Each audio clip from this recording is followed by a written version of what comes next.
Hello everyone, welcome back to my channel. তো ভিডিওটা upload করতে একটু দেরি হচ্ছে।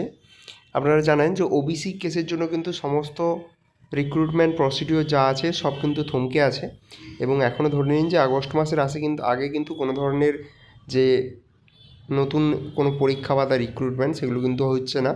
তো তারই একটা এফেক্ট এখানে দেখা গেল যে West Bengal cooperative service commission, যার আন্ডারে কিন্তু নোটিফিকেশান পাবলিশড হয়েছিল এবং সেই নোটিফিকেশানটা আমি অলরেডি আমার চ্যানেলে আমি ভিডিও বানিয়েছি, যার অ্যাডভার্টাইজমেন্ট নম্বর ছিল দেখুন 1/2025 এবং 2/2025, এই দুটো নোটিফিকেশান পাবলিশড হয়েছিল। তো এইটারই আপডেট আজকে দেওয়া হয়েছে। কী দেওয়া হয়েছে একটু দেখে নিই। This is to inform all concern that the commission has decided to cancel all the procedures and shall not proceed or take any further step in connection with the published advertisement 1/2025 and 2/2025 in particular, and no further action shall be taken regarding any process for recruitment until further notification. তো এখানে যেটা দেখা যাচ্ছে এটা 19/3/2025, ঠিক আছে, এটা sign হয়েছে।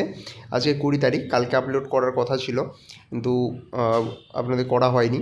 তো এটা আপনাদের আমি জানিয়ে দিলাম যে ওয়েস্ট বেঙ্গল কোঅপারেটিভ সার্ভিস কমিশনের যে নোটিশ দুটো বেরিয়েছিল 2025-এর 1 এবং 2 নম্বর, সেই নোটিশ দুটোর কিন্তু কোনো ধরনের ফার্দার আর যে প্রসেস সেটা কিন্তু হবে না। এটা কিন্তু এখানে এটা বন্ধ করে দেওয়া হলো এবং পরবর্তীকালে যদি এটা এটা আরও যদি প্রসেস হয়, সামনে দিয়ে এগোয় রিক্রুটমেন্ট প্রসেসটা, তাহলে অবশ্যই একটা নতুন নোটিফিকেশান পাবলিশড হবে এবং তারপরেই এর যে প্রসেসটা সেটা সামনের দিকে যাবে।